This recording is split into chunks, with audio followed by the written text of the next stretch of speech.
প্রিয় শিক্ষার্থী, আশা করি সবাই ভালো আছো, আমিও ভালো আছি। আজ তোমাদের সি ধারার দ্বিতীয় অঙ্কটি বোঝাবো। আর প্রথম অঙ্কটি কেমন হয়েছে সবাই কিন্তু বলো নাই। যাই হোক, এই দ্বিতীয় অঙ্কটি বলবো কেমন হয়েছে। ভালো হলেও বলবা, মন্দ হলেও বলবা, কারণ তোমাদের উপরে ডিপেন্ড করবে আমার ভালো মন্দ ক্লাস নেওয়া। তাহলে প্রিয় শিক্ষার্থী দেখো, গতদিন করছি কি আমরা 1+2+3 ... 100 পর্যন্ত। আজ করব কি ... n পর্যন্ত।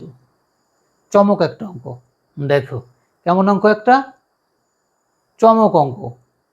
কারণ এই অঙ্কটা যদি করতে পারো তাহলে মনে করো যে সি ধারার অর্ধেক অঙ্ক শেষ। একটু মনোযোগ দিয়ে দেখো, মনোযোগ দিয়ে দেখলেই আমাদের কি অঙ্কটা ঠিক হবে। একটু খেয়াল করো।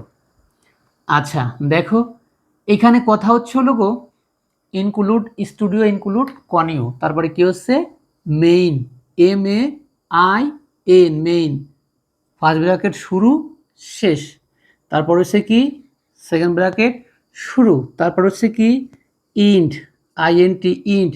পূর্ণ সংখ্যা থাকলে আমাদের কি হয়, ইন্ট হয়। আর ভগ্নাংশ থাকলে ফলোটা, তাহলে আমাদের ISN।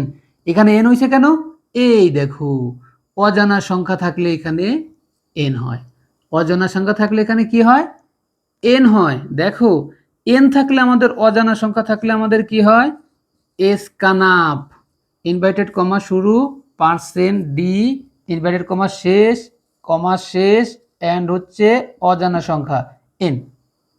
আচ্ছা দেখো, তাহলে আমাদের এর সমান সমান কত, 0। যদি অঙ্ক যোগে থাকে 0 হয়, গুণে থাকলে 1 হয়। যোগে থাকলে 0 হয়, গুণে থাকলে 1 হয়। প্রিয় শিক্ষার্থী দেখো, একটু মনোযোগে দেখো। আচ্ছা দেখো, ফর এপো আর ফর, দেখো প্রাথমিক মান কত আছে, প্রাথমিক মান আছে কত 4, i সমান সমান 4, i লেস দেন সমান সমান কত n, ডট ডটের পরে যে সংখ্যা বা প্রতীক থাকে সেটা এখানে বসে। আচ্ছা দেখো, i সমান সমান i প্লাস, ব্যবধান কত আছে 4 আর 3 7, 3। এই ব্যবধানটা তোমরা অবশ্যই কম্পিউটার দিয়ে করবে। কি দিয়ে, অবশ্যই কম্পিউটার দিয়ে করবে। তাহলে আমাদের দেখো এই মানটা কি প্রাথমিক মান, এই মানটা কি সিদ্ধান্ত, এই মানটা কি ব্যবধান। প্রাথমিক মান কত আছে 4, সিদ্ধান্ত কত আছে ডট ডটের পরে যা সংখ্যা প্রতীক সেটাকে সিদ্ধান্ত বলা হয়।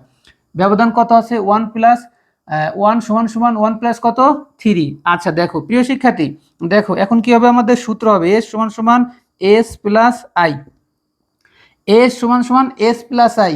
গত দিনকের অঙ্কটা সুন্দর করে বোঝাই দিয়েছি। আচ্ছা দেখো প্রিন্ট, আচ্ছা PRINT, print F, inverted comma শুরু, %d, ইনভার্টেড কমা শেষ, কমা প্রিন্ট হচ্ছে কি হচ্ছে এস, এস প্রিন্ট হচ্ছে। আচ্ছা দেখো গেট, এই পাশে লিখি গেট, GETCH, গেট দিয়ে শুরু করতে হয়, গেট দিয়ে শেষ করতে হয়। এই দেখো, আচ্ছা দেখো এবার মনোযোগ দিয়ে বুঝে নাও, অঙ্কটা করছে এবার সুন্দর করে বুঝে নাও। দেখো যদি অঙ্কটা ইনক্লুড স্টুডিও, এই স্টুডিও বানামটা একটু সাবধানে করবা, স্টুডিও বানামটা একটু সাবধানে লিখবা, STDIO। কিন্তু আমাদের ছেলেমেয়েরা এখন করে কি জানো, ছেলেমেয়েরা করে কি লেখে কি STUDIO, studio.h, এই লেখাটা লিখে দিয়ে আসে, লিখলেই ভুল। STUDIO স্টুডিও, এই স্টুডিও কথাটার মানে হচ্ছে যেখানে ছবি তোলা হয়, যেখানে ছবি তোলা হয়। আর এই ছবি তোলার স্লোগান কি জানো, রূপ থাকলে ধরে দেব, না থাকলে গড়ে দেব। এই স্টুডিও মানে রূপ থাকলে ধরে দেব, না থাকলে গড়ে দেব। আর STDIO.h, এই স্টুডিও মানে হচ্ছে হেডিং পয়েন্ট, ধারার হেডিং পয়েন্ট বলা হয়। তাহলে প্রিয় শিক্ষার্থী বুঝতে পারছো। আচ্ছা দেখো এই অঙ্ক দাঁড়ি কমা ফুল স্টপ ভুল করলে 0, দাঁড়ি কমা ফুল স্টপ ভুল করলে 0 পাবা। আচ্ছা দেখো এইখানে কি ডট ডরের পরে কি আছে এন, ডট ডরের পরে যদি এ থেকে জেড পর্যন্ত কোনো অক্ষর থাকে তাহলে ওই অক্ষরটাকে বলা হয় কি অজানা সংখ্যা। অজানা সংখ্যা থাকলে আমাদের কি একটা ঘর বেশি করতে হয়, যে স্ক্যানাপের ঘর করতে হয়। স্ক্যানাপের ঘর হচ্ছে ফার্স্ট ব্র্যাকেট শুরু, inverted comma, %d, inverted comma শেষ, তারপর হচ্ছে কমা, অ্যান্ড এন, ফার্স্ট ব্র্যাকেট শেষ, এটা কি সেমিকলন।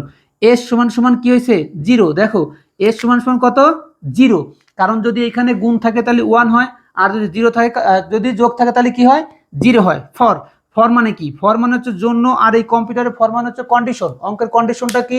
অঙ্কের কন্ডিশন হচ্ছে লোগো প্রাথমিক মান, সিদ্ধান্ত, ব্যবধান। প্রাথমিক মান কত আছে? আই সমান সমান প্রাথমিক মান দিতে হবে।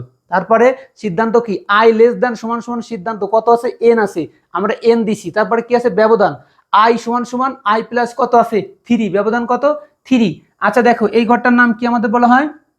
সূত্র। সূত্র কি আছে? এস সমান সমান S plus I semicolon. Print PRINT, print মানে মুদ্রিত অক্ষরে। আর এখানে প্রিন্ট এফ মানে ফাংশন। আমাদের ফাংশনকে বোঝায় কারেন্ট। কারেন্ট CURNC, কারেন্সি মানে ফাংশনটা বোঝায় কেন? এটা দেখবা কম্পিউটারে যখন আমরা কোনো কাগজ প্রিন্ট করি ওইখানে লেখা আছে কারেন্সি, লেখা আছে কারেন্ট, লেখা আছে মানে বর্তমান। আর এখানে কি? প্রিন্ট মানে হচ্ছে বর্তমান বোঝায় আমাদের কম্পিউটারের ভাষায়। আর প্রিন্ট এফ মানে ফাংশন, আমরা এখনো ধরে আছি। দেখো ইনভার্টেড কমা সমূহ পার্সেন্ট ডি ইনভার্টেড কমা শেষ, তারপরে কি হচ্ছে আমাদের?